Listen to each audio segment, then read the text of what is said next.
Bismillahirrahmanirrahim. Assalamualaikum warahmatullahi wabarakatuh.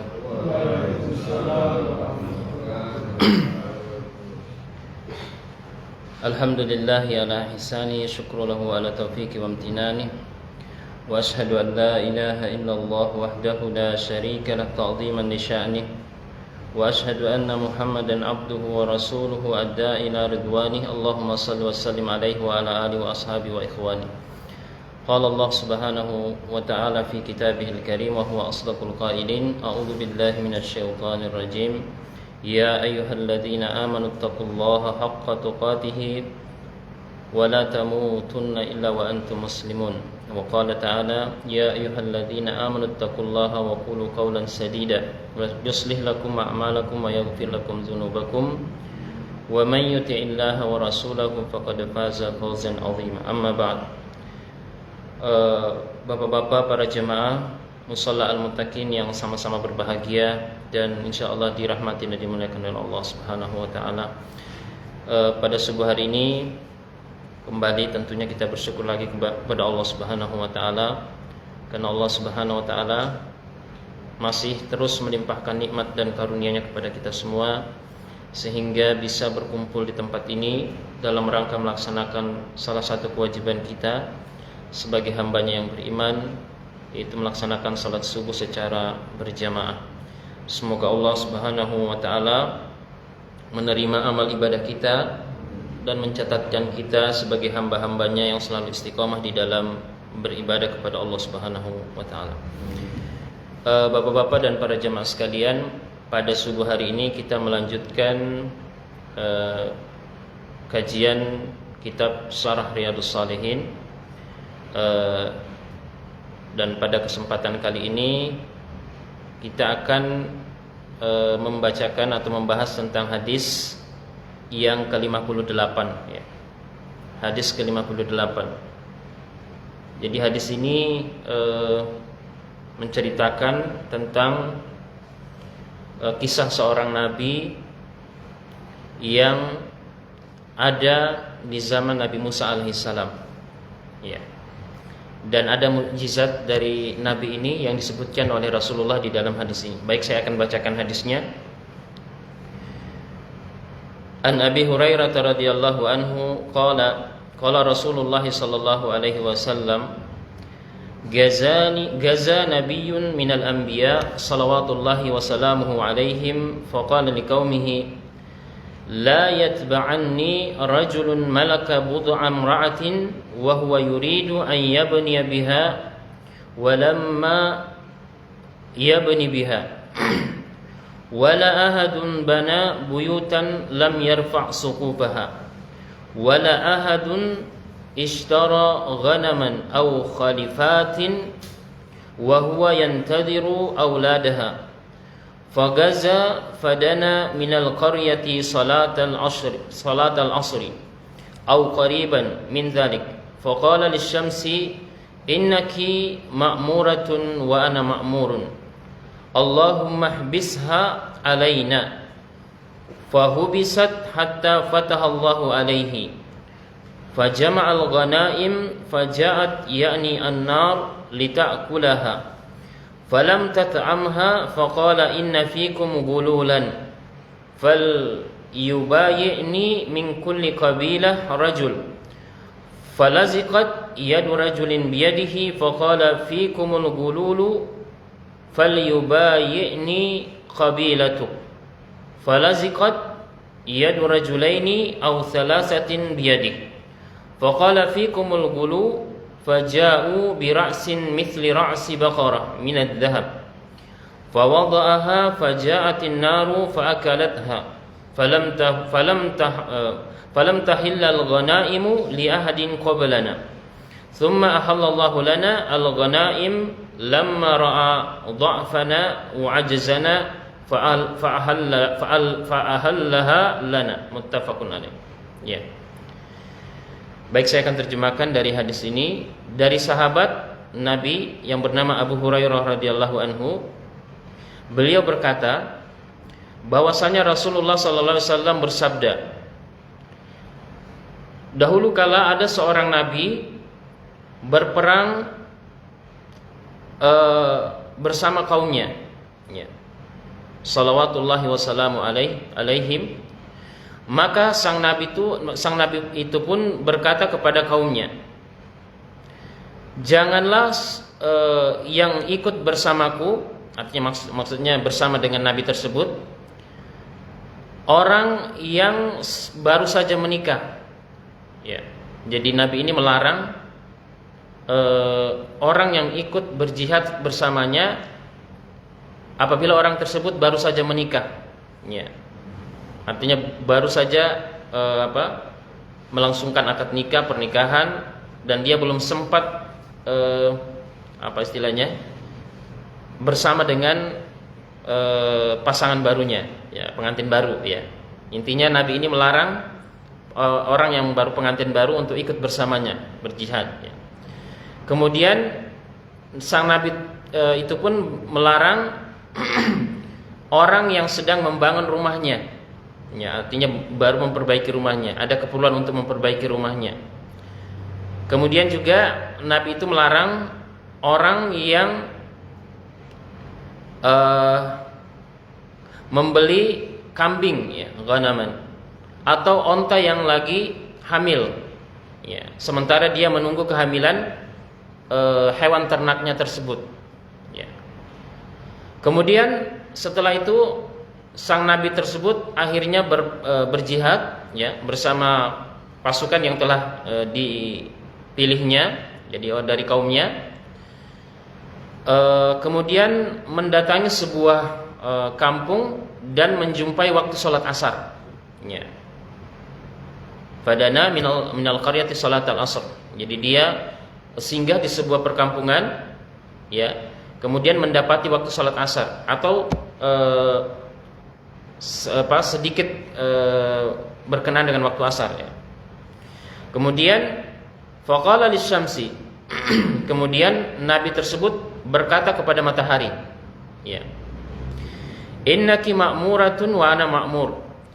Wahai matahari, sesungguhnya engkau makhluk yang diperintah oleh Allah, dan saya pun juga diperintah oleh Allah. Ya, maksudnya saya ini hamba dan kamu juga hamba, ya, kata si nabi tersebut kepada matahari. Kemudian dia berdoa kepada Allah, Allahumma ihbisha alaina. Ya, nabi itu berdoa kepada Allah, wahai Allah, tahanlah matahari tersebut.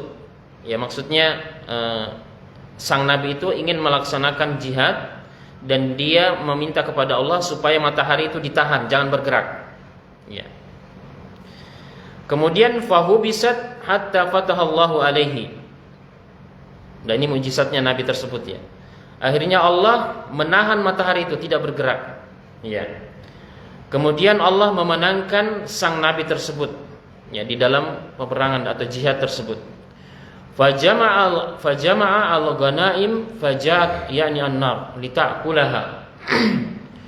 Kemudian ketika memenangkan peperangan, sang nabi itu memerintahkan kepada orang-orang atau kaumnya untuk mengumpulkan seluruh harta yang berhasil direbut dalam peperangan atau jihad tersebut. Kemudian datang percikan api dari langit, ya. Datang percikan api dari langit untuk mengambil harta rampasan perang tersebut, ya. Jadi bapak-bapak dan para jemaah, syariat nabi sebelumnya itu adalah, ini berbeda dengan syariat nabi kita, Nabi Muhammad, ya. Syariat nabi sebelumnya itu adalah semua harta rampasan perang atau ghanimah, ya, itu tidak boleh dibagikan atau diambil oleh nabi dan orang-orang beriman bersamanya. Nah, ini syariatnya. Jadi harta rampasan perang atau ghanimah pada saat nabi-nabi sebelumnya itu langsung diambil oleh Allah, ya. Datang api untuk menghanguskannya. Ya, ini ketetapan dari Allah, ya. Fajat yakni an-nar lita'kulaha falam tat'amha. Jadi api itu datang dari langit ingin menghanguskan seluruh harta rampasan perang yang terkumpul. Akan tetapi tiba-tiba, kata Nabi di dalam hadis ini, api itu tidak jadi, ya, berhenti. Api itu berhenti untuk mengambil harta rampasan perang. Ya. Kemudian faqala inna fikum gululan. Kemudian sang nabi tersebut berkata kepada kaumnya, sesungguhnya di antara kalian ada yang telah melakukan korupsi. Maksudnya curang, ya. Ada yang sudah mungkin mengambil harta rampasan tersebut secara sembunyi-sembunyi. Ya, jadi memang korupsi ini sudah ada di zaman nabi kita, nabi sebelumnya, ya. Para nabi sebelumnya itu korupsi sudah ada. Ya. Fala yubayyi'ni min kulli qabilatin rajul. Maka nabi tersebut memerintahkan kepada setiap kabilah dari umat, dari kaumnya itu untuk membaiat dengan tangannya, ya. Artinya ingin semua utusan kabilah itu mengambil perjanjian baiat, ya, untuk jujur, ya, siapa yang mengambil harta rampasan perang tersebut, ya. Karena api itu tidak jadi mengambil harta, ya. Nah, nabi ini mengisyaratkan bahwa api yang dikirim oleh Allah Subhanahu wa taala itu tidak jadi mengambil ghanimah karena ada orang yang korupsi di tengah-tengah kita. Ya. Kemudian falaziqat yadu rajulin biyadih. Kemudian tiba-tiba kata Nabi sallallahu alaihi wasallam, ada salah seorang tangan dari kaumnya si nabi tersebut itu melengket di tangan nabi tersebut, tidak mau lepas, ya. Faqala fiikumul gulul. Ya, kemudian nabi tersebut mengatakan, di kabilahmu itu ternyata ada yang melakukan korupsi, mencuri harta rampasan perang. Falyubayyi'ni qabilatuk. Maka hendaknya panggil semua kabilahmu ke sini untuk membaiatku, kata nabi tersebut. Ya. Falazikat yadu rajulaini aw thalathatin biyadih. Tiba-tiba ketika satu persatu orang dari kabilah yang dimaksud oleh si nabi tersebut membaiat satu persatu tangan si nabi, ya, nabi tersebut, tiba-tiba ada dua, atau kata nabi di sini ada 2 sampai 3 orang itu melengket tangannya kepada tangan si nabi tersebut, ya. Kemudian faqala fikumul gulul. Harta rampasan perang ini ada engkau korupsi. Ya, si nabi tersebut melihat 2 orang atau 3 orang yang telah melakukan korupsi tersebut. Faja'u bi ra'sin mithli ra'si baqarah min adz-dzahab. Ternyata benar, ya, 2 orang atau 3 orang tadi, ya, yang ketahuan tangannya melengket ke tangan si nabi tersebut, ternyata telah mengambil emas, bongkahan emas sebesar kepala lembu atau kerbau, ya. Akhirnya mereka membawa fawada'aha faja'atin nar fa'akalatha. Kemudian kedua orang tersebut atau ketiga orang tersebut membawa emas yang ia ambil dan diletakkan di hadapan nabi untuk dikumpulkan dengan harta rampasan perang lainnya. Tiba-tiba langsung api membakar sekaligus semua yang terkumpul. Falam tahilla al-ghanaimu li ahdin qablana. Ya. Dan ini kata Nabi SAW, tidak dihalalkan ghanimah atau harta rampasan perang kepada seorang pun sebelum kita, kata Nabi SAW. Thumma halallahu lana al-ghanaim lamma ra'a dha'fana wa ajzana fa ahallaha lana. Ya, kemudian Allah menghalalkan kepada kita ghanimah setelah melihat adanya kelemahan atau kekurangan pada umatku, kata Nabi SAW. Ya, maka Allah menghalalkan harta rampasan perang kepada umatku. Ya. Hadis ini, Bapak dan para jemaah, diriwayatkan oleh Imam Bukhari dan Imam Muslim, merupakan hadis yang sahih. Ya, Bapak-bapak dan para jemaah sekalian, hadis ini menunjukkan tentang adanya mukjizat dari para nabi, ya, mukjizat dari para nabi, dan bahwasanya Nabi SAW itu diberikan wahyu tentang pengkabaran umat-umat sebelumnya, ya, termasuk para nabi sebelumnya, ya. Bapak-bapak ada yang pernah mendengar kisah ini? Tentang Nabi yang menahan matahari? Belum pernah, ya. Jadi Nabi ini, Bapak-bapak dan para jamaah, sebenarnya ada disebutkan di dalam surah Al-Kahfi. Ya, kalau surah Al-Kahfi biasa baca ya. Surah Al-Kahfi. Jadi saya kutip salah satu ayatnya, ya. Ya Allah berfirman dalam surat Al-Kahfi, "Wa idz qala Musa li fatahu la abrahu hatta abluga majma'al bahraini aw amdiya hukuba." Enggak ada yang hafal ya? Ya, ingatlah ketika Musa berkata kepada pembantunya. Fatahu itu kalau dalam bahasa Arab adalah pemuda ya. Jadi Musa alaihissalam itu pernah mendapatkan teguran dari Allah Subhanahu wa taala. Ya. Pada suatu waktu Nabi Musa alaihissalam itu memberikan wejangan atau ceramah di hadapan Bani Israel. Dan seluruh manusia pada saat itu menangis dengan wejangan yang luar biasa dari Nabi Musa alaihissalam. Ya. Mereka ada yang meneteskan air mata, ya, mengalirkan air mata karena apa? Luar biasanya ceramah Nabi Musa alaihissalam. Tiba-tiba setelah selesai, ya, Nabi Musa berpaling, ya. Dan ada salah seorang dari Bani Israel pada saat itu hadir, itu bertanya kepada Nabi Musa alaihissalam. Ya, ini asbabun nusul turunnya ayat di dalam surat Al-Kahfi. Ya.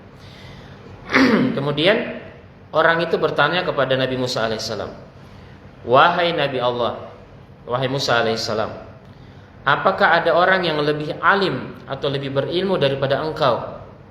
Ya. Maka Nabi Musa mengatakan tidak ada lagi. Dan perkataan Nabi Musa ini ditegur langsung oleh Allah Subhanahu wa taala. Ya. Karena Allah ingin Nabi Musa itu jangan sombong. Ya. Jadi ini juga menunjukkan bahwa para jemaah, para nabi itu manusia biasa. Ya, bisa keliru. Cuman bedanya dengan kita, kalau para nabi itu keliru atau salah, langsung ditegur oleh Allah Subhanahu wa taala pada saat itu. Ya, untuk diluruskan. Ya, kalau kita mungkin kadang tidak menyadari kesalahan kita, ya. Itu tentu ada hikmahnya. Iya, ketika ditegur oleh Allah Subhanahu wa taala, maka Allah mewahyukan kepada Nabi Musa untuk mencari seorang hamba yang lebih alim atau lebih berilmu dari dia. Ya. Ada yang tahu siapa dia? Ya? Nabi Idris. Ada yang lain? Nabi Khidir. Nabi Khidir, ya. Nabi Khidir. Ini disebutkan di dalam surat Al-Kahfi juga. Fawajada 'abdan min ibadina atainahu rahmatan min indina wa 'allamnahu min ladunna ilma. Ya, surat Al-Kahfi ya. Maka Musa ketika berjalan bersama pembantunya itu, dia menemukan seorang hamba yang kami berikan rahmat dan ilmu kepadanya. Ya, ternyata Nabi Musa diperintahkan untuk apa? Untuk menuntut ilmu kepada orang tersebut. Padahal ingat Nabi Musa adalah seorang nabi. Dan ternyata hamba tersebut juga adalah seorang nabi, yaitu Nabi Khidir. Nah, orang yang menyertai Nabi Musa dalam perjalanannya itu untuk mencari si Nabi Khidir, itulah nabi yang dikisahkan di dalam riwayat ini. Ya, pembantu itu tadi yang menemani Nabi Musa, itulah nabi juga. Namanya ada yang tahu? Yusha bin Nun. Yusha bin Nun. Nabi Yusha bin Nun. Inilah yang menemani Nabi Musa dalam melakukan perjalanan atau petualangannya di dalam menuntut ilmu. Iya. Nah, baik, saya akan bacakan dulu penjelasan hadis dari syarah hadis tersebut. Ya. Hadzal hadis alladzi naqalahu al-muallif rahimahullahu taala fihi ayatun 'azimah. Kata Syekh, hadis ini yang dinukil oleh penulis atau pengarang buku, ya, rahimahullahu taala, di dalamnya terdapat tanda-tanda kebesaran Allah yang sangat agung. Ya. Fa inna Nabiyya sallallahu alaihi wasallam haddasa an nabiyyin minal anbiya alaihi wassalatu wassalam. Karena di dalam hadis tersebut diceritakan bahwa Nabi mengisahkan tentang seorang nabi dari para nabi alaihi wassalatu wassalam, annahu gaza qauman umira bi jihadihim, di mana dia berperang, ya, terhadap atau berjihad memerangi suatu kaum yang diperintahkan kepadanya. Lakinnahu alaihi salatu wassalam mana'a kulla insanin aqada ala imra'atin wa lam yudkhil biha. Akan tetapi Nabi tersebut melarang manusia untuk ikut bersamanya berjihad, di antaranya seseorang yang baru saja menikah padahal belum bermesraan dengan istri barunya, ya. Ini Nabi itu melarang, ya. Kemudian dan setiap manusia yang atau setiap orang yang sedang membangun rumah atau sedang memperbaiki atap rumahnya, dan setiap orang yang membeli kambing atau khalifat ini onta, ya, onta. Khalifatin wa huwa yantadiru auladaha. Dan onta ini sementara hamil dan orang tersebut menunggu kehamilannya. Ya. Nah, ini pelajaran Bapak-bapak dan para jamaah bahwa ibadah yang dibebankan oleh Allah Subhanahu wa taala hendaknya betul-betul dilandasi dengan kesegaran, ketenangan jiwa. Ya. Karena kita tidak bisa beribadah kecuali hati kita itu fokus, ya.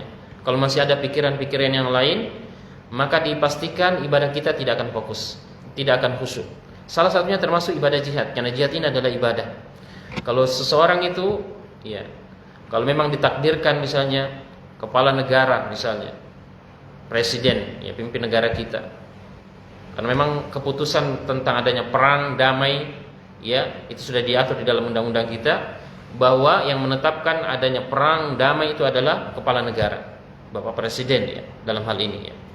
Kalau misalnya Bapak Presiden menetapkan seluruh warga negara untuk wajib untuk ikut berperang, ya, terjadi kondisi darurat, ya apa boleh buat, itu adalah wajib ain bagi setiap warga negara untuk membela, mempertahankan kedaulatan negara, ya.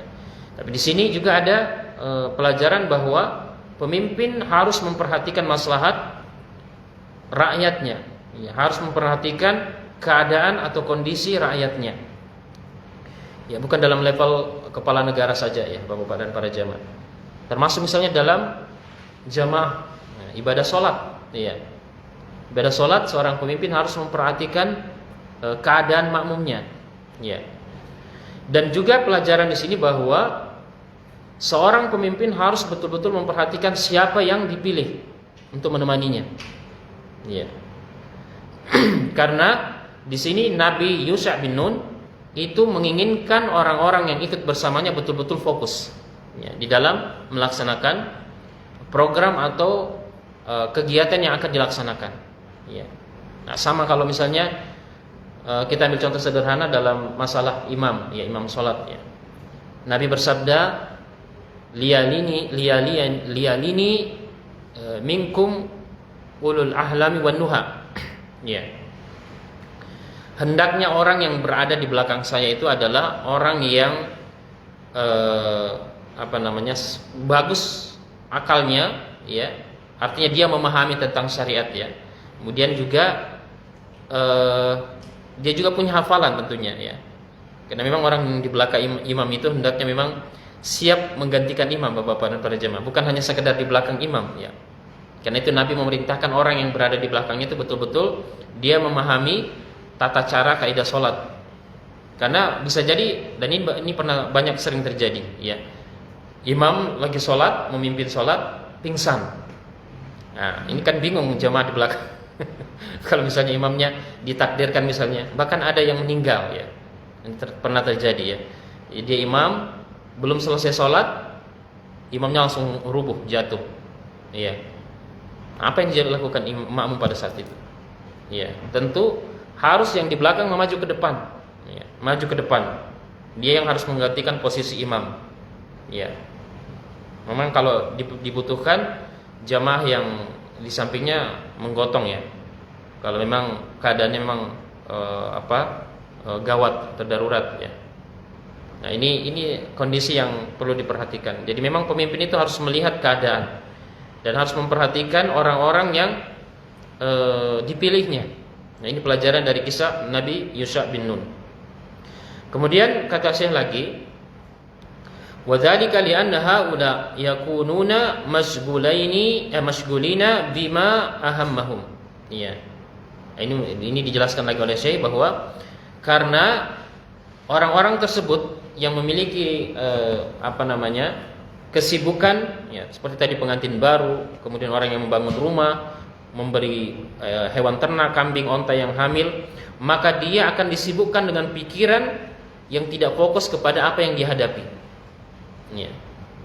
Farrajulu al-mutazawwij mashghulun bi zawjatihi allati lam yadkhul biha.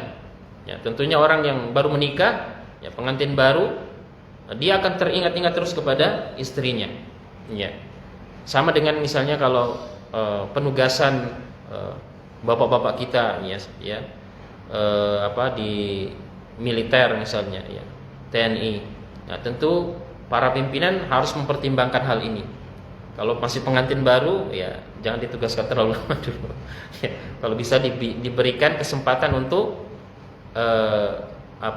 bulan madu istilahnya ya, bulan madu bersama istrinya. Kenapa? Ini akan menguatkan jiwa atau spirit kalau bahasa kita, untuk menjadikan jiwa dan spiritnya untuk melaksanakan tugas. Iya. Nah, ini juga adalah pelajaran yang begitu berharga ya. Kemudian wa kadzalika ar-rajul alladzi rafa baitan wa lam yarfa saqafahu. Demikian juga orang yang baru membangun rumah. Ya. Kita tahu bapak-bapak dan para jamaah biasanya kaum bapak-bapak itu pikirannya itu nggak tenang kalau rumahnya belum selesai ya. Kalau ada renovasi atau ada perbaikan dinding, ya, perbaikan pintu, pengecatan dan sebagainya. Biasanya ya itu fokusnya selalu di dalam masalah itu. Apalagi kalau bapak-bapak ya. Ini kalau pekerjaan rumah seperti itu, memperbaiki rumah, ini biasa fokusnya tertuju ke situ dan dia tidak akan fokus dalam ibadah. Ya. Kemudian kata Syekh lagi, wa huwa aidan mustaghilun bihadzal bait alladzi yuridu an yaskanahu huwa ahluhu. Ya. Jadi dia akan sibuk bagaimana untuk menyelesaikan pekerjaan rumah yang dia akan tempati bersama keluarganya. Wa kadzalika sahibul khalifat wal ghanam masghulun biha yantadiru auladaha. Ya, orang juga yang baru membeli hewan ternak ya. Nah, dia akan sibuk memikirkan hewan tersebut. Ya. Sehingga di sini perlu untuk dipertimbangkan ya bagi seorang pemimpin. Yang kedua berikutnya wal jihadu yang bagi an yakunal insan fihi mutafarrigan. Ya. Ini penegasan langsung dari beliau juga bahwa jihad ini adalah ibadah yang agung ya. Ini jihad ini bukan hanya sekedar orang mengangkat senjata ya. Karena dia adalah ibadah yang agung ya.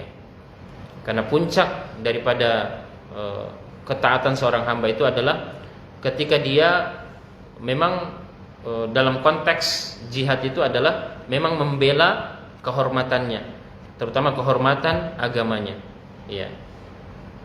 Dan ini sepantasnya seorang manusia, ya, untuk melaksanakannya ketika dalam keadaan sudah tenang, ya, tenang, mutafarriqan, telah selesai dari urusan yang lain. Laisa lahu hammun illal jihad. Ya, karena memang jihad ini berat, Pak, berat, ya, karena memang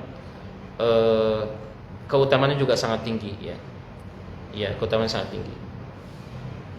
Kemudian Bapak dan para jamaah, walihadza qala Allah Subhanahu wa taala, oleh karenanya Allah Subhanahu wa taala berfirman, fa idza faraghta fansab. Apabila engkau telah selesai melakukan satu urusan, maka berpindahlah atau bersegeralah melakukan urusan yang lain. Ya. Ai idza faraghta min syu'unid dunya bihaitsu la tanshagilu biha fansab lil ibadah. Ya, maksudnya ayat ini kata Syekh adalah apabila engkau telah selesai melakukan urusan dunia, ya, maka hendaklah engkau bersegera untuk ibadah. Ya, maksud ayat ini ya. Fa idza faraghta fansab. Ya, kalau telah menyelesaikan urusan dunia, langsung fokus kepada ibadah.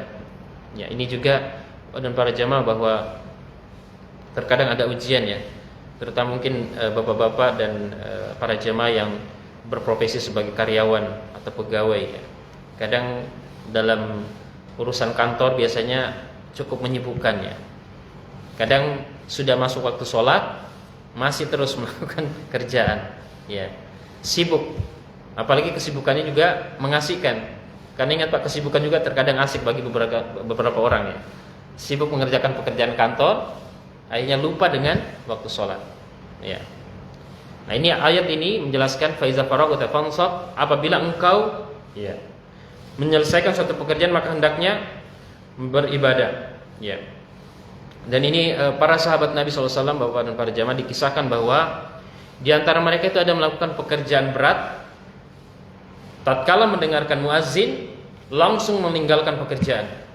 Ada sebuah kisah dari seorang sahabat, saya lupa namanya. Beliau adalah tukang besi ya. Sahabat ini tukang besi, ketika mengangkat alat pemukulnya ya untuk memukul besi, belum diletakkan, mendengarkan azan langsung dilemparkan besi, alat pemukul tersebut dan bersegera ke masjid. Ya, ini yang disebutkan oleh Allah fa idza faraghta fansab ya. Kalau dalam urusan akhirat memang kita harus mengedepankan ya.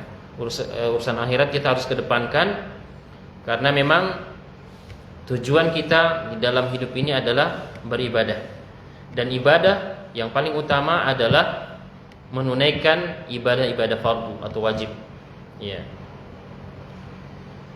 Kemudian dijelaskan lagi oleh saya di sini, wa qala an-nabiy alaihi salatu wassalam la salata bi hadratit ta'am wa la huwa yudafi'u al-akhbathan. Ya. Nabi bersabda, ya ini hadis diriwayatkan oleh Imam Muslim ya, hadis yang sahih dari hadis Aisyah radhiyallahu anha. Nabi SAW bersabda, tidak ada salat ketika makanan sudah terhidangkan, atau juga ketika seseorang menahan dua kondisi hadas. Ya, maksudnya menahan kencing, buang angin dan menahan buang air besar. Ya.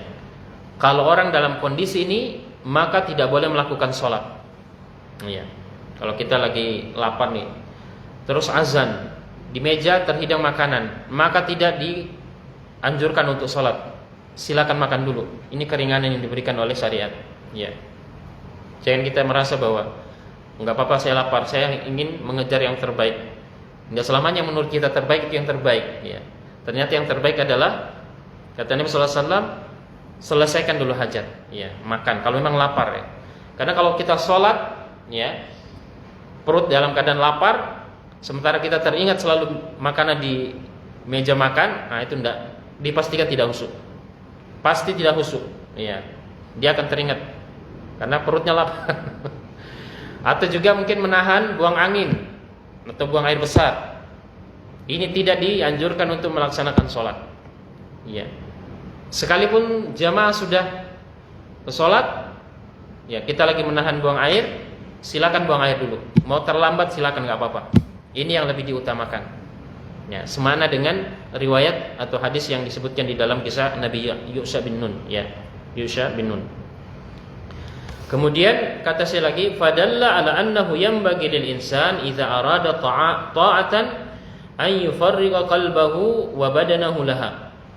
Di sini jelas menunjukkan bahwa seharusnya seorang hamba ya atau manusia ketika ingin melakukan suatu ibadah atau ketaatan, maka hendaknya dia betul-betul mengosongkan hatinya ya atau pikirannya dan juga tubuhnya, sehingga dia fokus untuk melakukan ibadah ketaatan tersebut.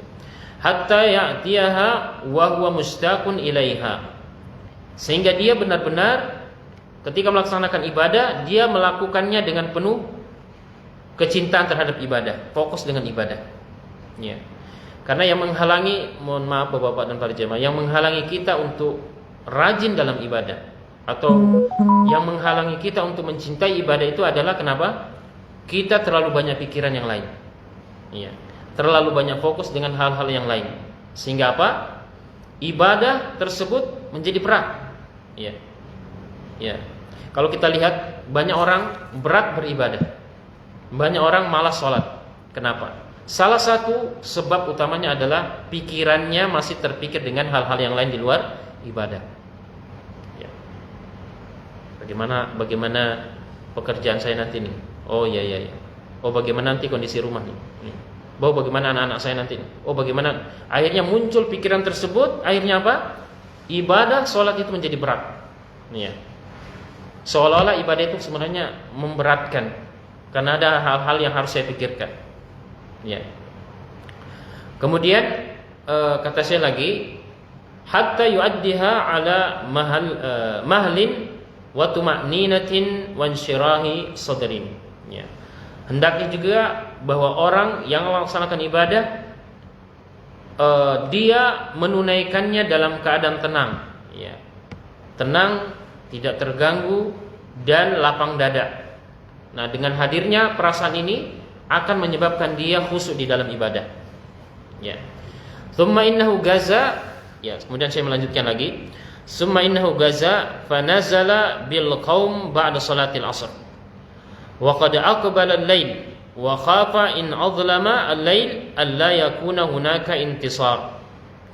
Kemudian di dalam hadis ini Nabi menceritakan, Rasulullah SAW menceritakan bahwa si Nabi tersebut yaitu Yusha bin Nun itu berperang, berjihad, kemudian melawan suatu kaum, sementara waktu asar itu sudah masuk. Ya, waktu asar sudah masuk. Ya. Dan sudah mendekati malam. Ya. Kemudian dia khawatir, si Nabi tersebut khawatir jika malam tiba maka kemenangan tidak akan diperoleh.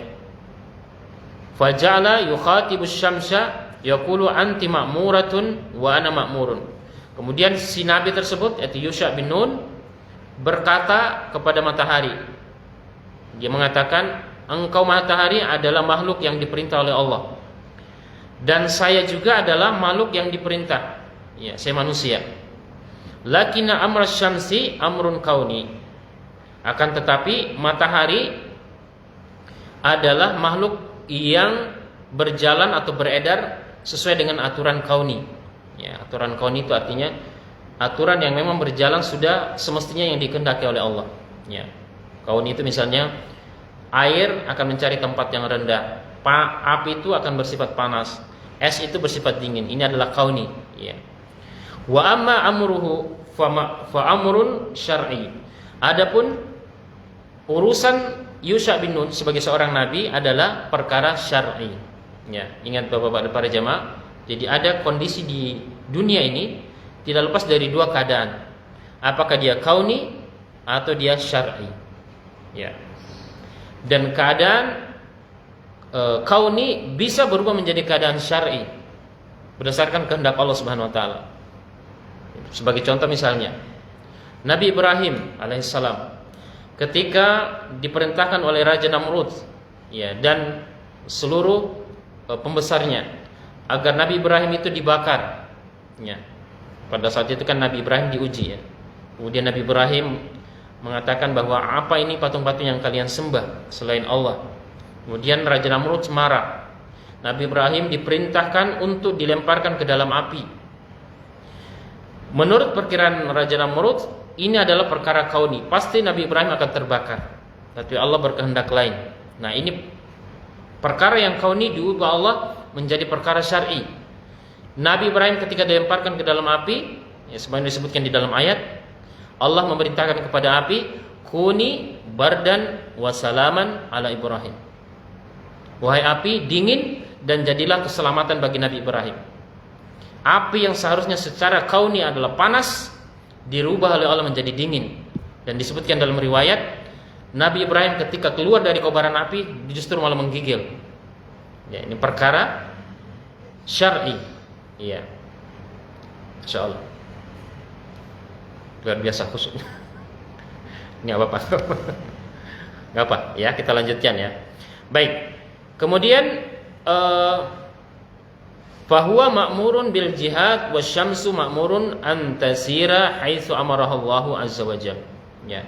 Jadi, Bapak-bapak dan para jemaah, Nabi ini diperintahkan oleh Allah untuk melaksanakan ibadah jihad. Ya, sedangkan matahari diperintahkan untuk berjalan, beredar sesuai apa yang diperintahkan oleh Allah.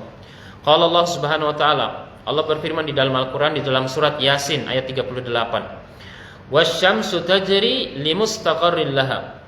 Dzalika taqdirul azizil alim. Ya. Dan matahari beredar ya dengan garis edarnya yang sudah ditetapkan oleh Allah Subhanahu wa taala. Dan itu adalah ketetapan dari Allah yang Maha Perkasa lagi Maha Mengetahui. Mundu khalaqahallahu azza wa jal wa hiya sa'iratun haitsu umirat la tataqaddamu wa la tata'akhkhar.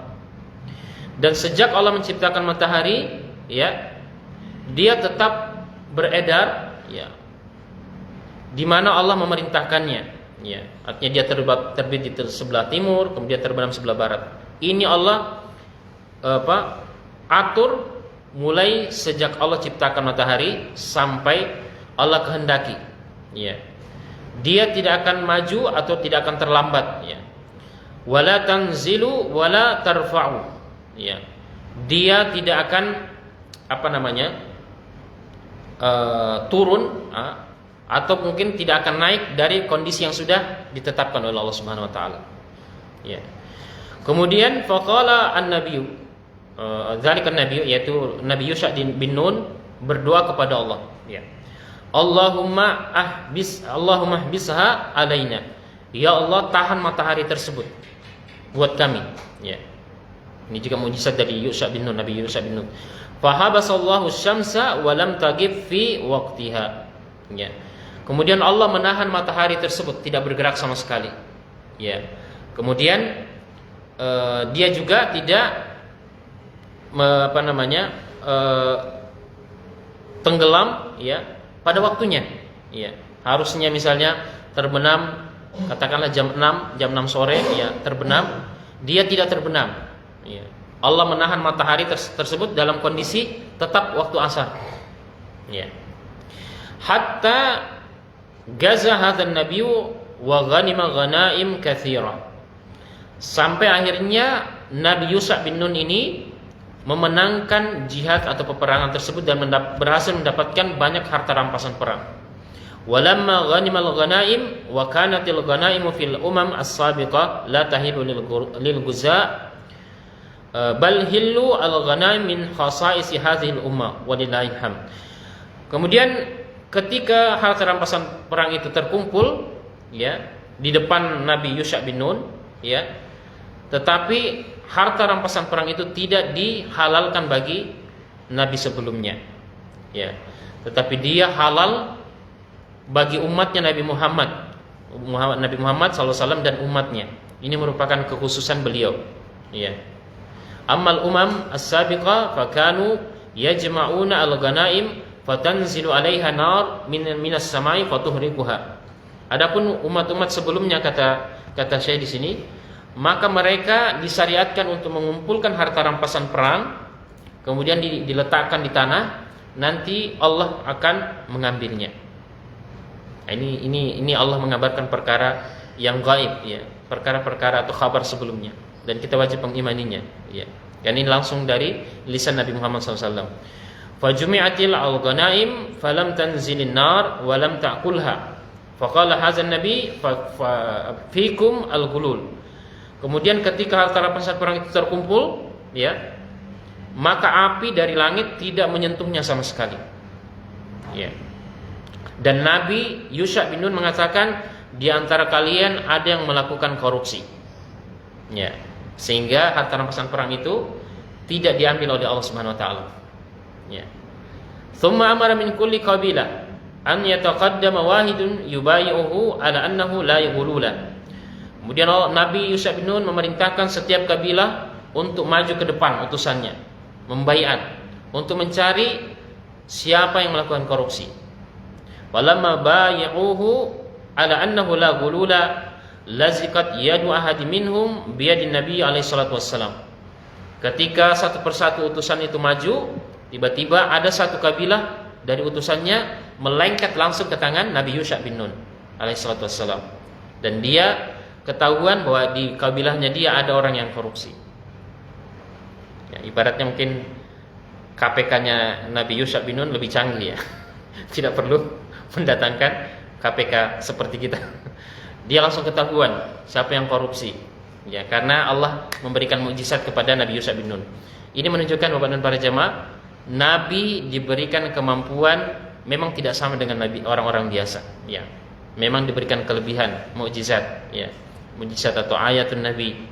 Ya, kalau kita lihat berbagai mukjizat para Nabi itu memang di luar nalar ya, di luar akal manusia biasa. Ya, kalau kita perhatikan seperti Nabi Musa alaihissalam, tongkat ya, kayu bisa berubah menjadi ular. Ya, suatu hal yang tidak bisa dicerna dengan akal ya. Sampai-sampai Nabi Musa alaihissalam itu waktu pertama kali melihat tongkatnya berubah menjadi ular, dia ketakutan sendiri juga. Dia tidak menyangka ya. Disebutkan di dalam ayat ya. Wa matilka biyaminika ya Musa. Kata Allah ketika baru pertama kali dikenalkan mukjizatnya sama dia. Ibaratnya dilatih dulu. Nabi Musa akan menghadapi Firaun dan bala tentaranya. Nabi Musa ketika menghadap ya di sebuah bukit yang disebut Bukit Tursina, itu Allah memanggilnya. Ya Musa. Kemudian Allah bertanya, "Ma wa matilka biyaminika ya Musa?" Apa itu di tanganmu wahai Musa? Ya. Kata Nabi Musa alaihi wasallam, hiya asaya atawakkau 'alaiha wa a'ushu biha 'ala ghanami wa liya maharib ukhra. Dan Nabi Musa ketika ditanya, beliau mengatakan, "Ini tongkat saya. Saya gunakan untuk memandu atau mengembala ternak saya atau mengais daun." Ya. Dan ada juga keperluan-keperluan lain dengan tongkat saya. Kemudian apa Allah katakan? Alqiha ya Musa. Coba lemparkan tongkatmu wahai Musa. Falqaha fa idza hiya thuban. Ketika Nabi Musa diperintahkan, Nabi Musa melemparkan tongkatnya, kemudian tiba-tiba tongkat itu berubah menjadi ular. Nah, disebutkan di dalam riwayat, Nabi Musa ketika melihat tongkatnya jadi ular, itu beliau lari ketakutan bersembunyi di balik pohon. Ya, ini Nabi Musa ya, Nabi Musa alaihissalam. Beliau seorang manusia biasa. Ketika melihat sesuatu yang berbeda dengan kondisi asalnya, ya, berbeda dengan kondisi kauni, dia kaget ya. Dia kaget. Beliau seorang manusia biasa. Beliau kaget melihat tongkatnya menjadi ular. Ya. Dan ini merupakan latihan, kata para ulama, ini latihan bagi Musa untuk terbiasa dengan tongkatnya berubah menjadi ular. Karena ketika di hadapan Firaun, ya di kerajaannya, itu Nabi Musa sudah tidak takut lagi dengan tongkatnya.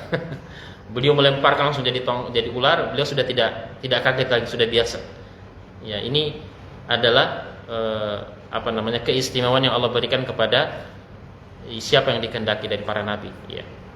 Kemudian Bapak dan para jamaah sekalian, kita lanjutkan ya.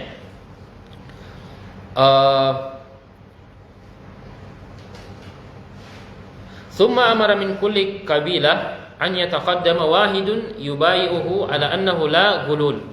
Ya, ini sudah tadi ya. Falamma bay'uhu ala annahu la ghulula li laziqat yadu ahadin minhum bi yadi sallallahu alaihi wasallam. Oh ya, sudah. Fikumul ghulul. Kemudian Nabi Yusha bin Nun mengatakan, di kabilahmu itu ada orang yang korupsi. Thumma amara bi ayyubai'ahu kullu wahidin ala hidatin min hadhihi al-qabilah. Ya.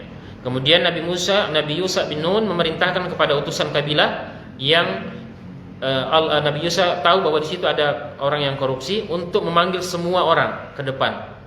Falazikat yadu rajulaini aw thalathatin minhum. Kemudian ketahuan 2 orang atau 3 orang yang korupsi karena melengket tangannya dengan tangan Nabi Yusha bin Nun. Faqala fikum wal ghulu. Kalian berdua atau kalian bertiga ini ada harta rampasan perang yang kalian korupsi. Dan mereka mengiyakannya. Faja'u bihi. Mereka membawa ke depan emas yang dicuri. Wal ghulul huwa sarqatu minal ghanimah. Ya, ini harta rampasan perang itu adalah harta yang dikorupsi ya.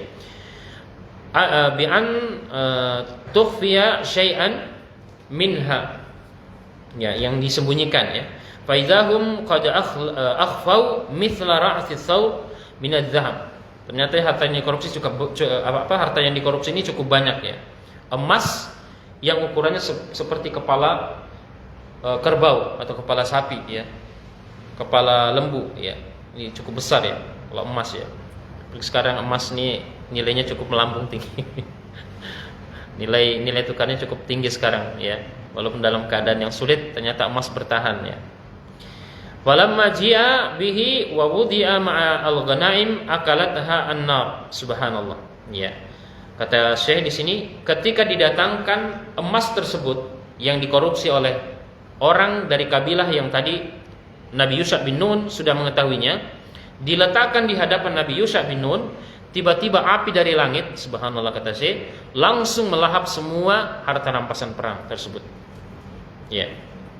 Wa hadhi min ayatillahi azza wa jalla. Dan ini adalah tanda-tanda kebesaran dari Allah Subhanahu wa taala. Tentu adalah tanda-tanda kebesaran Allah dan kisah yang wajib kita imani. Karena Nabi yang menceritakan sendiri langsung ya. Nabi Muhammad SAW menceritakan tentang kisah Nabi Yusha bin Nun ini. Dan memang Allah tegaskan di dalam Al-Qur'an. Ya, Yusha bin Nun. Fa fi hadzal hadis dalil ala fawaid adidah. Ya, di dalam hadis ini kata Syekh beberapa pelajaran yang sangat penting ya. Minha annal jihad masyru'un fil umam as-sabiqah kama huwa masyru'un fi hadhil ummah. Ya. Jadi berjihad memang adalah ibadah yang disyariatkan oleh Allah kepada umat-umat sebelumnya, sebelum Nabi Muhammad SAW. Ya. Dan ini juga merupakan syariat ya sampai saat ini. Kalau kita di negara kita sudah pernah mengalami ya. Ketika kita misalnya dijajah oleh penjajah, ya jihad di situ disyariatkan untuk mempertahankan kedaulatan negara. Kita wajib membela negara kita, mempertahankan negara, kedaulatan negara kita dari rongrongan penjajah. Ini adalah jihad. Ya, pada saat itu jihad menjadi wajib karena pemerintah atau pemimpin negara memerintahkan, maka semua warga itu wajib untuk mempertahankan kedaulatan negara. Wa qad dalla ala hadza kitabullah fi qawlihi wa ka'ayyin min nabiyyin qatala ma'ahu rabbiyuna katsira fama wahanu lima asabahum fi sabilillah wa ma dha'fu wa mastaqan. Ya. Ini Allah sebutkan dalam Al-Qur'an ya, di dalam surat Ali Imran ayat 146. Ya, kata Allah, dan berapa banyak dari kalangan nabi berjuang atau berperang bersamanya banyak manusia atau umatnya atau kaumnya, dan mereka tidaklah merasa lemah dengan apa yang menimpa mereka di jalan Allah, dan mereka tidak merasa rendah atau merasa lemah ya, dan mereka tetap bertahan ya. Memang Bapak dan para jamaah, jihad tentu konteksnya luas ya, bukan dalam masalah peperangan saja ya. Walaupun dalam konteks ayat itu adalah memang maksudnya adalah peperangan, tetapi jihad sesungguhnya ini bisa terjadi dalam semua sisi kehidupan kita. Ya, sisi kehidupan kita. Seorang ibu rumah tangga misalnya, ya. Dia berjuang untuk menghidupi anaknya. Misalnya kalau suaminya meninggal, itu adalah jihad buat dia. Ya, dia harus memberikan makan, menyekolahkan, bahkan mungkin sempat kita lihat di berbagai media barusan ini ya, beberapa wanita yang harus ya mengalami kondisi hidup yang mengharuskan dia harus mencari nafkah. Ya. Ada yang suaminya sudah lumpuh, ya, tidak bisa apa-apa. Sementara anaknya banyak, harus diberikan nafkah. Maka dia harus berjihad. Ya. Dia harus berjuang dan dia harus yakin kepada Allah Subhanahu wa taala. Ya. Seorang ayah, ya, misalnya ya, harus berjihad untuk memenuhi nafkah bagi keluarganya. Ya. Makanya salah satu orang yang dikategorikan oleh Rasulullah SAW sebagai orang yang mati syahid adalah ketika dia mencari nafkah dan meninggal di tempat kerja. Yang betul, kalau memang betul-betul niatnya ikhlas dalam melaksanakan ibadah. Ya. Jadi jihad ini sangat luas konteksnya, bukan hanya dalam konteks peperangan. Ya. Kemudian wa fiha aidan minal fawaid dalil ala anna 'azamatillahi azza wa jalla wa annahu huwa mudabbirul kaun. Di dalam hadis tersebut juga ada pelajaran bahwa bagaimana Allah menunjukkan keagungan dan kebesaran ayatnya. Ya. Dan Allah Maha mampu membalikkan sesuatu yang sifatnya kauni atau mengatur sifatnya yang kauni. Ya. Ini harus kita tanamkan dalam diri kita, Pak. Bahwa Allah itu Maha mampu merubah segala keadaan sesuai apa yang dikehendaki. Ya. Jangan kita menyangka itu tidak mungkin bagi Allah. Semuanya mungkin bagi Allah Subhanahu wa taala. Ya. Kalau kita lihat orang yang melakukan kezaliman, ya. Melakukan kezaliman, katakanlah sekali lagi seperti saudara kita di Palestina, orang-orang Yahudi. Jangan disangka bahwa Allah tidak mampu mengubah sesuatu yang dianggap mustahil. Ya. Allah bisa melakukan apapun yang dikehendaki. Ya. Menimpakan musibah. Mungkin kalau kita lihat sekarang, ya diberitakan beberapa media ada kebakaran hebat ya melanda ya perkampungan Yahudi di Yerusalem ya. Ya jangan disangka itu terjadi secara kebetulan ya. Allah, semua apa yang terjadi di dunia ini tidak lepas dari pengawasan Allah. Ya. Kalau Allah berkehendak maka terjadi. Innama amruhu idza arada syai'an an yaqula lahu kun fayakun. Sesungguhnya urusan bagi Allah. Kalau Allah menghendaki, Allah cukup mengatakan kun, jadi, fayakun, maka jadilah dia. Ya. Kalau Allah menghendaki kehancuran suatu kaum, mudah sekali bagi Allah. Tapi Allah Maha Pengasih lagi penyayang bagi semua manusia. Bukan hanya orang beriman ya. Orang-orang yang durhaka kepada Allah tetap Allah berikan kesempatan untuk bertaubat. Ya. Innallaha yabsutu yadayhi liyatubal musii'u. Innallaha yabsutu yadahu bil-lail liyatubal musii'un nahar. Allah membentangkan kedua tangannya ya di waktu malam untuk menerima taubat orang yang berbuat dosa di waktu siang. Ya. Betapapun dosanya seorang hamba, Allah masih dengan maha kasih sayangnya menerima taubat. Ya. Ini terjadi di kalangan para sahabat. Kalangan para sahabat itu, bapak-bapak dan para jamaah sekalian, itu kejahatannya luar biasa ya. Kejahatan luar biasa. Sebelum mereka masuk Islam, kalau melihat kisah-kisah mereka sungguh sangat luar biasa jahatnya mereka ya. Ada yang mengubur anak putrinya hidup-hidup ya. Dan itu dianggap suatu kebaikan buat mereka ya. Banyak ya. Banyak ya, kalau kita mau lihat kisah mereka. Dan ketika masuk ke dalam Islam ya, itu Allah menerima taubatnya ya. Allah menerima ketulusan dari taubat mereka. Kemudian Bapak dan para jamaah sekalian, wa annahu subhanahu wa ta'ala yujri al-umur ala ghairi taba'iha. Dan Allah Subhanahu wa taala ya bisa ya sekali lagi menjadikan urusan ya atau hal yang terjadi di dunia ini tidak berjalan sebagaimana mestinya lagi atau di luar akal kita. Ya.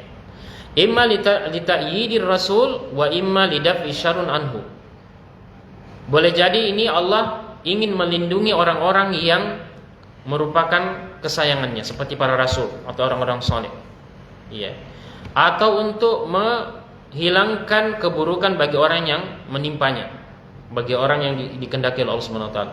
Imma limaslahatin fil Islam, atau juga mungkin untuk maslahat Islam. Ya. Bisa juga Allah melakukan hal tersebut untuk kemaslahatan bagi Islam, agama Allah Subhanahu wa taala. Al-muhim anna ayatil anbiya fiha ta'yidun lahum bi ayyi wajhin kanat. Yang penting di sini perlu kita pahami bahwa ayat-ayat kenabian atau mukjizat di dalamnya ada penekanan bagi mereka, ya, para nabi, untuk menolong mereka dimanapun berada. Ya.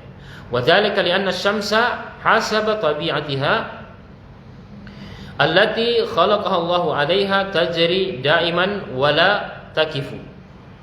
Dan di sini terlihat di dalam hadis ini matahari ditahan ya, tidak bergerak dari sebagaimana mestinya, yang mana Allah menciptakannya ya.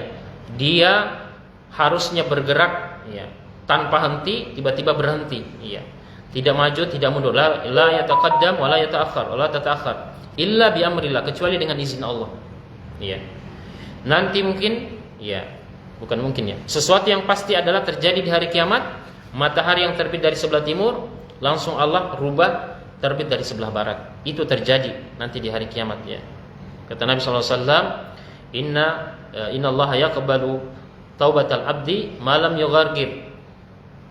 Atau di dalam ayat, dalam riwayat yang lain, Allah akan menerima taubat seorang hamba selama napasnya belum sampai di tenggorokan, atau ketika matahari tatlu asyamsi min maghribiha, ketika terbit dari sebelah barat.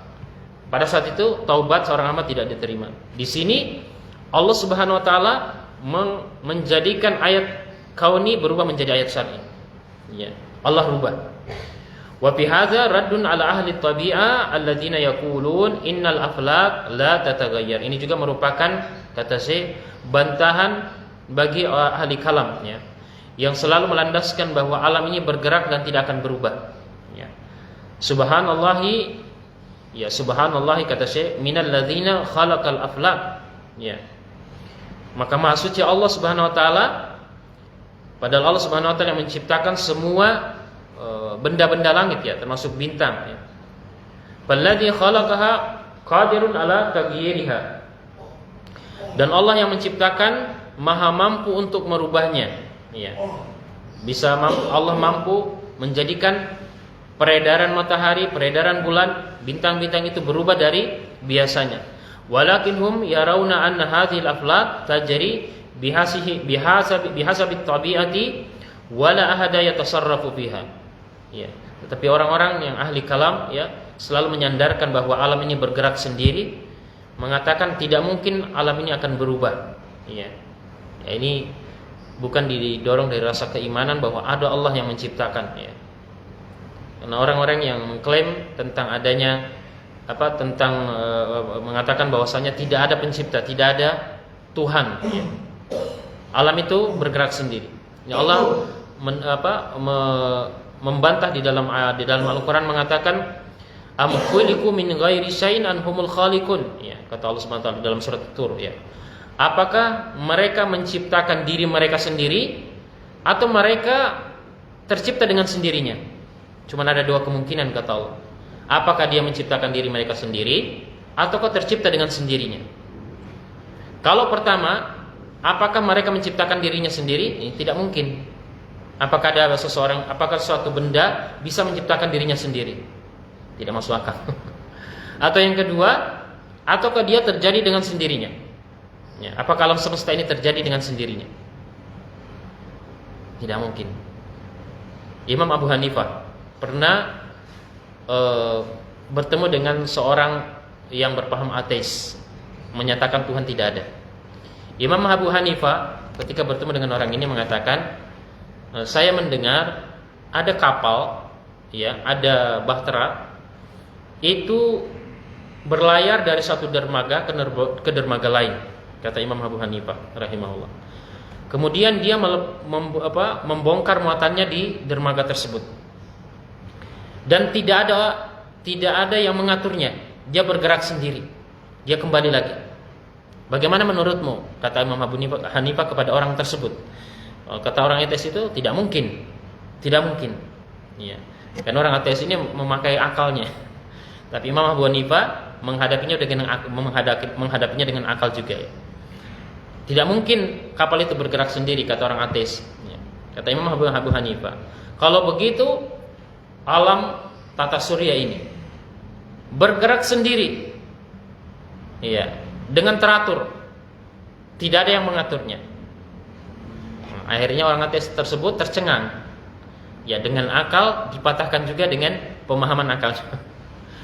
Ya, Bapak dan para jamaah, terkadang menghadapi orang yang belum paham, tidak mesti kita harus dengan mengeluarkan dalil-dalil dia. Kita juga harus berbicara dengan kondisi yang mereka pahami, ya. Karena ada sebagian orang memaksa orang untuk memahami dirinya tanpa melihat kondisi orang lain, ya. Mengeluarkan berbagai ayat, hadis.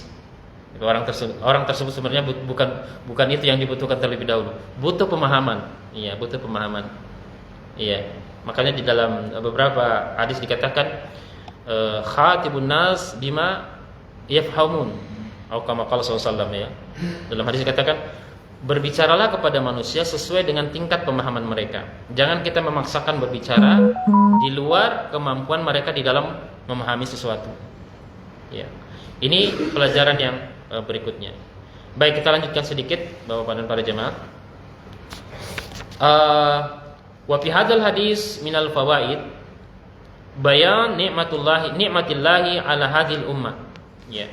Di dalam hadis ini juga dijelaskan Bapak dan para jemaah tentang nikmat Allah kepada umatnya Nabi Muhammad SAW. Ya. Haitsu ahallallaha al-ghanaim allati taghnamuha minal kuffar wa kanat haraman ala man sabaqana. Lianna hadhil ghanaim fiha khairun katsir alal ummah al-islamiyah.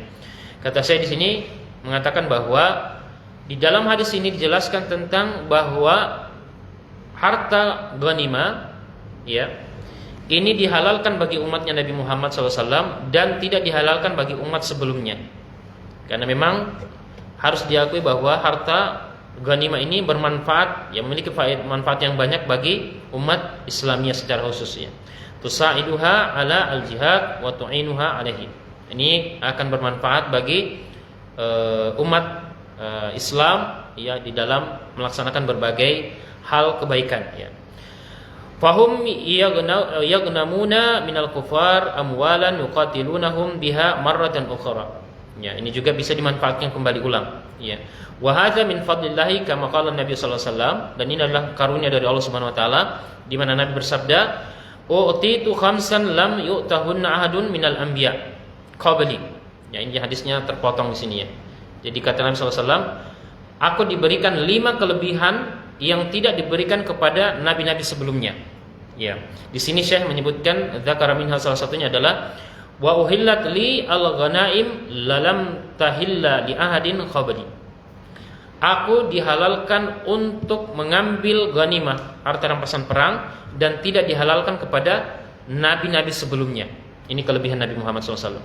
Jadi kalau selain yang ini ada juga Nabi mengatakan wa ju'ilat liyal ardu masjidan wa tahura. Fa ayyu rajulin min ummati adrakathu as-shalah falyusalli. Aku juga diberikan kelebihan, yaitu dijadikan seluruh permukaan bumi itu kecuali kuburan dan toilet untuk menjadikannya sebagai tempat sholat ya. Jadi semua permukaan bumi ini dimanapun kita berada itu adalah masjid ya, kata Nabi SAW. Berbeda dengan umat sebelumnya ya. Tidak semua tempat mereka beribadah ya. Adapun kita mau di pegunungan, mau di lembah, mau di gurun pasir, semuanya tempatnya suci untuk sholat ya, untuk sholat Pak ya. Kalau umat lain tidak ya, umat lain dia harus membangun tempat dulu ya, membangun tempat. Kita tidak perlu ada bangunan, yang penting di situ ada tanah, kita bisa sholat di situ ya. Kemudian Nabi juga mengatakan nusirtu birru ya, nusirtu birru masyiratas syahr ya, aku ditolong juga Allah dengan ketakutan musuh ya. Karena memang itu yang Nabi berikan kelebihan kepada Nabi kita Nabi Muhammad SAW, diberikan keistimewaan ya. Kemudian juga kata Nabi SAW, wa halat liya asy-syafa'ah. Aku juga diberikan kelebihan yaitu syafaat. Ya, karena nanti di hari kiamat mungkin sudah pernah kita jelaskan, Nabi itu nanti akan memberikan syafaat kepada seluruh manusia. Ya. Jadi tidak ada nabi yang bisa kecuali Nabi Muhammad SAW. Kemudian kelebihan juga yang Allah berikan kepada Nabi Muhammad adalah kata beliau, yub'atsu al-anbiya ala qaumihim khassa wa bu'istu ala nasi amma. Kata Nabi SAW, setiap nabi diutus kepada kaumnya masing-masing, sementara aku diutus kepada seluruh alam, seluruh manusia. Ini kelebihan Nabi ya sallallahu alaihi wasallam ya. Baik, terakhir ya, wa fil hadis aidan minan ayatillah annal ladzina ghallu lazikat aydihum bi aidin nabi wa hadha khilaful adah ya. Ketika Nabi Yusha bin Nun mengetahui orang yang korupsi di tengah-tengah kaumnya, itu karena tangannya melengket dengan orang yang melakukan korupsi tersebut. Dan ini kata Syekh adalah menyelisihi sesuatu yang biasa. Artinya sesuatu yang secara kauni harusnya terjadi tetapi menyelisihi sifatnya kauni. Ya. Walakin Allah ala kulli syai'in qadir. Allah Maha kuasa atas segala sesuatu. Li'annal ada idza safahatil yadan ukhra annaha tantalik. Kalau biasanya orang bersalaman itu udah bisa lepas dengan mudah. Tetapi Nabi Yusha bin Nun ketika bersalaman dengan orang yang korupsi tadi, tangannya nggak bisa lepas. Ya seperti KPK Pak. Kalau KPK ada operasi tangkap tangan, ya. Kalau Yusha bin Nun tidak perlu, lengket tangannya udah ketahuan ini korupsi. Yusha bin Nun, ya ini mukjizat Yusha bin Nun. Walakinnal ladzina ghallu lam tantalik aydihim amsaku biyadi Nabi sallallahu alaihi wasallam. Tapi di sini Allah memperlihatkan kebesarannya, tangan orang tersebut tidak bisa lepas, ya. Dan sebenarnya Nabi Yusha bin Nun ingin melepas juga, tapi tangan itu terus melengket, ya, dan ketahuan, ya. Fa hadhi alamah fan nabiyyu la ya'lamul ghaib. Dan ini adalah tanda-tanda kebesaran Allah, dan Nabi, ingat sekali lagi, tidak mengetahui perkara yang gaib. Penutup. Ini saya garis bawahi. Nabi tidak mengetahui perkara yang gaib. Iya. Jadi jangankan nabi yang lain, Nabi Muhammad juga tidak mengetahui perkara yang gaib. Iya. Kalau beliau mengetahui perkara yang gaib, ya, mampu mengetahui apa yang terjadi di masa datang, harusnya Nabi menang terus dalam jihad. Ya, faktanya kadang beliau kalah. Ada orang mukmin yang mati syahid, orang beriman meninggal, iya. Nabi pernah giginya juga berdarah, dia tidak mengetahui arah panah. Dalam sebuah riwayat, ya, disebutkan bahwa Nabi ketika terjadi kekalahan pada perang Uhud, ya, itu kan karena orang-orang beriman itu tidak mau taat kepada Nabi, ya. Jadi Nabi merintahkan semua grup pemanah itu tetap di atas bukit, jangan turun. Ya. Kalau kalian melihat kami sudah menang, jangan kalian sama sekali turun. Tetapi apa yang terjadi? Mereka tidak ingat kepada perintah Nabi.